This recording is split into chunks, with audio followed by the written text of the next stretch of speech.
নমস্তে, সত শ্রী আকাল, বানাক্কাম। আমি পঙ্কজ আয়া পেলাম আরেকটা ভিডিও নিয়ে। নতুন একটা দিন, নতুন কিছু দেখানোর জন্য তোমাকে মাঝখানে চলে আসলাম। তো বন্ধুরা দেখ খেলাও এই যে এগুলা হইলো আমি নাইকি আর এইচএমের সেগুলো আমি ইসের থেকে বাইর করে নিয়েছি, মিনস জেরক্স করে নিছি। কারণ বারে বারে তো আর লেখা যাবে না হাত দিয়া। তো প্রথমে আমি দেখাই দিতে হবে বন্ধুরা, যে এই সুতাগুলা আমি গুয়াহাটি থেকে কিনে আনছি। প্রায় ৩০০ টাকার সুতা আমি কিনছি।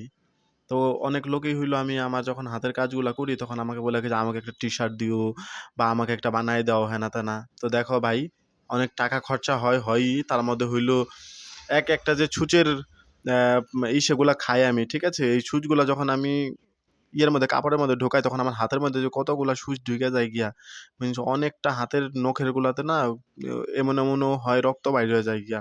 বুঝতে পারলা?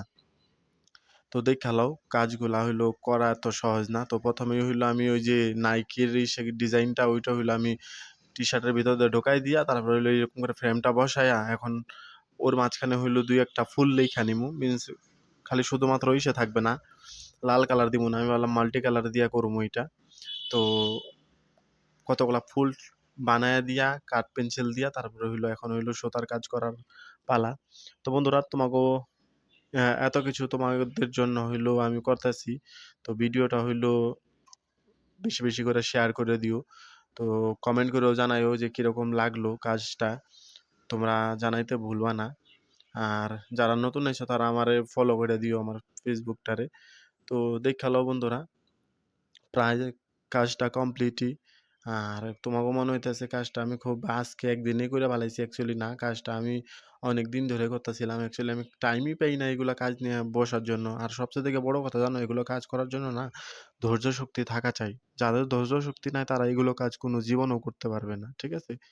তো আমার মনটারে অনেক কন্ট্রোল কইরা, আর এই বয়সে জানোই তো মন কন্ট্রোল করা খুবই প্রবলেম। কারণ মন এখন হইলো উড়ু, উড়ু করতে চায় খালি শুধুমাত্র। তো দেইখালো কমপ্লিট। এখন চলো তোমাকে আমি পইড়া দেখাইতেছি। আর তোমরা জানাইবা কিরকম লাগলো। আর জানো খুব সুন্দর হইছে। এইটা নোংরা হয়ে রইছে। আর এমনি তো আসামে এখন ঠান্ডাই। ঠিক আছে? এরকম হালকা পাতলা জ্যাকেটগুলা পরতে হয়। তো চলো এবার আমি পইড়া দেখাইতেছি। তো এমনিতেও হইলো আমি সকালে উঠে এলো ভাবলাম এই কাজটা তোমাকে কমপ্লিট করে আজকে দেখামু। তো এবার দেখালো যে কিরকম লাগলো। আর তোমরা অবশ্যই জানাইবা যে কিরকম লাগছে দেখতে। আর এরকম তো বলুম না আমি এখন যে তোমাদেরও যদি চাই তাহলে বইলো। কারণ খুব কষ্ট হয় গো জানো এগুলা কাজ করতে।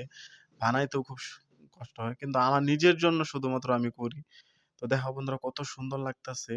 আর হোয়াইট কাপড়ের মধ্যে না এত সুন্দর ফুইটা উঠছে, ঠিক আছে? সামনে থেকে না আরো বেশি সুন্দর দেখা যায়, বুঝতে পারলা? মানে দূরে থেকে হবে হয়তো দেখতে পারতাছো না ভালো কইরা।